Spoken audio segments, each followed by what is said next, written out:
بسم اللہ الرحمن الرحیم۔ السلام علیکم۔ روزانہ واقعات سننے کے لیے اس چینل کو سبسکرائب کریں۔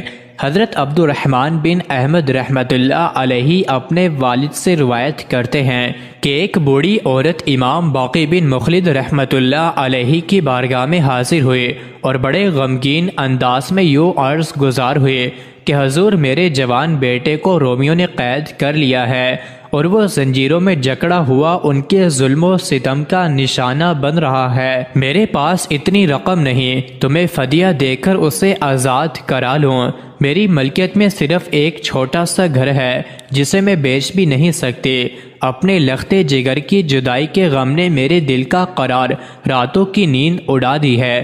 مجھے ایک پل سکون میسر نہیں۔ خدارا میری حالت زار پر رحم فرمائے۔ اگر آپ کسی صاحب حیثیت سے کہہ دیں گے تو فدیہ دے کر میرے بیٹے کو آزاد کرا لے گا اور مجھے قرار نصیب ہو جائے گا۔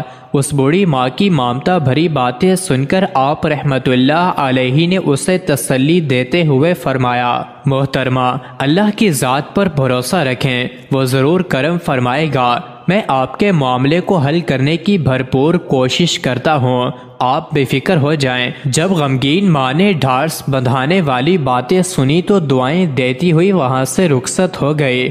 راوی کہتے ہیں کہ جب وہ وہاں سے چلی گئی تو آپ رحمت اللہ علیہ سر جھکا کر بیٹھ گئے۔ آپ کے ہونٹوں کو جنبش کوئی اور آپ کچھ پڑھنے لگے، لیکن ہم آپ کے کلام کو نہ سمجھ سکے۔ آپ کافی دیر تک اسی حال میں رہے۔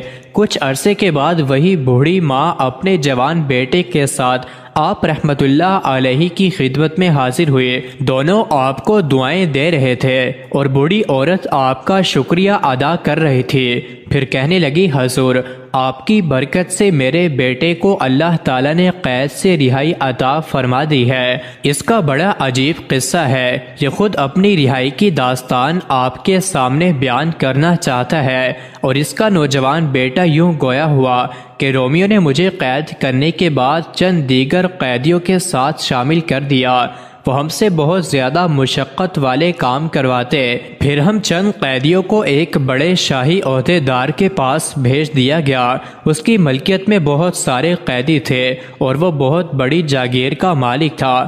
وہ ہمارے پاؤں میں بیڑیاں ڈال کر سپاہیوں کی نگرانی میں اپنے باغ میں کام کرنے کے لیے بھیجتا۔ ہم سارا دن زنجیروں میں جکڑے ہوئے جانوروں کی طرح کام کرتے، پھر شام کو واپس ہمیں قید خانے میں ڈال دیا جاتا۔ اس طرح ہم ان کی قید میں مشقتیں برداشت کر رہے تھے۔ ایک دن ایسا ہوا کہ جب شام کو ہمیں واپس قید خانے کی طرف لایا جا رہا تھا تو اچانک میرے پاؤں میں بندھی ہوئی مضبوط بیڑیاں خود بخود ٹوٹ کر زمین پر آ پڑی۔ جب سپاہیوں کو خبر ہوئی تو میری طرف دوڑے اور چیختے ہوئے کہنے لگے، تو نے بیڑیاں کیوں توڑ ڈالی؟ میں نے کہا، بیڑیاں خود بخود ٹوٹ گئی ہیں، میں نے تو ان کو ہاتھ بھی نہیں لگایا۔ اگر تمہیں یقین نہیں آتا تو دوسرے قیدیوں سے پوچھ لو۔ نوجوان کی بات سن کر سبھی بہت حیران ہوئے اور انہوں نے جا کر اپنے آقا کو یہ واقعہ بتایا۔ وہ بھی حیران ہوا اور اس نے فوراً ایک لوہار کو بلایا اور کہا، اس نوجوان کے لیے مضبوط بیڑیاں تیار کرو۔ لوہار نے پہلی بیڑیوں سے مضبوط بیڑیاں تیار کی اور مجھے دوبارہ پابند سلاسل کر دیا گیا۔ ابھی میں ان بیڑیوں میں چند قدم ہی چلا تھا کہ یہ بھی خود بخود ٹوٹ کر زمین پر گر پڑیں۔ یہ منظر دیکھ کر سارے لوگ بہت حیران ہوئے۔ انہوں نے باہم مشورے سے ایک راہب کو بلایا اور اسے ساری صورتحال سے آگاہ کیا۔ راہب نے ساری گفتگو سن کر مجھ سے پوچھا، اے نوجوان، کیا تمہاری والدہ زندہ ہے؟ میں نے کہا، ہاں الحمدللہ وہ حیات ہیں۔ اب وہ راہب لوگوں کی طرف متوجہ ہو کر کہنے لگا، اس نوجوان کی والدہ نے اس کے لیے دعا کی ہے، اس کی دعاؤں نے اس نوجوان کو اپنے حصار میں لے رکھا ہے اور اللہ تعالیٰ نے اس کی ماں کی دعا قبول کر لی ہے۔ اب چاہے تم اسے کتنی ہی بیڑیوں میں قید کر دو، یہ پھر بھی آزاد ہو جائے گا، لہٰذا بہتری اسی میں ہے کہ اسے آزاد کر دو۔ جس کے ساتھ ماں کی دعائیں ہوں اس کا کوئی کچھ نہیں بگاڑ سکتا۔ راہب کی بات سن کر ان رومیوں نے نہ صرف مجھے آزاد کیا بلکہ اسلامی سرحد تک لا کر چھوڑ بھی گئے۔ جب اس نوجوان سے وہ دن پوچھا گیا جس دن اس کی بیڑیاں ٹوٹی تھی تو وہی دن تھا جس دن بوڑھی عورت امام باقی بن مخلد رحمت اللہ علیہ کی بارگاہ میں حاضر ہوئی تھی اور اس نے دعا کے لیے عرض کیا تھا اور آپ نے اس کے بیٹے کے لیے دعا کی تھی۔ اسی دن اور اس وقت نوجوان کو روم میں واقع پیش آیا۔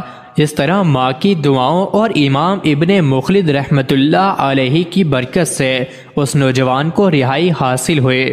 مزید ایسی ہی ویڈیوز کے لیے چینل کو ضرور سبسکرائب کریں۔